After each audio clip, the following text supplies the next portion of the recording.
Mga puso, bilib, Ilonggo food-inspired costumes kinrampa sa mga kandidata sa Miss Iloilo 2025. Mga nakakita sa mga disenyo nagdayaw. Nakatutok, Kim Salinas.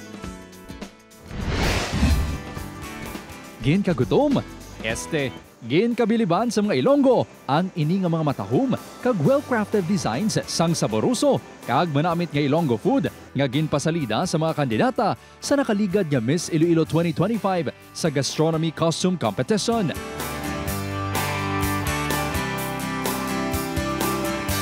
Bida nga costumes ang linaga, siopaw, papaya rosette, linabogan nga manok, talaba kag sinamak, kag madamo pa.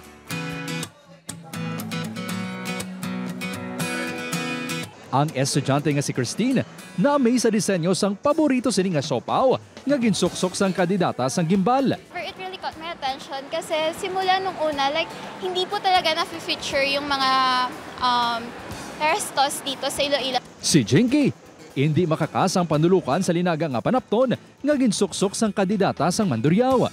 Parang gutom ka kasi parang ang sarap tingnan, parang nagugutom na nga ako. Ang napili nga tema sang Miss Iloilo Organization sa costume competition subong nga tuig sa tuyo nga mas ma-promote pa ang Ilonggo food and delicacies kasunod sa pagkilala sa syudad bilang UNESCO Creative City of Gastronomy. It's all about Iloilo. It's all about promoting Iloilo and showcasing how rich the culture of Iloilo, at the same time how creative Ilonggos are. Our target was actually to promote different kinds of food here in Iloilo that is known and especially not known. Padayon sa karon ang tikang sang Iloilo City LGU, agud mas mapreserba pa kag mapakilala ang iba niya pagkaon nga tatak Ilonggo nga nagapakita sang manggaranon nga kultura kag maragtas sang Iloilo.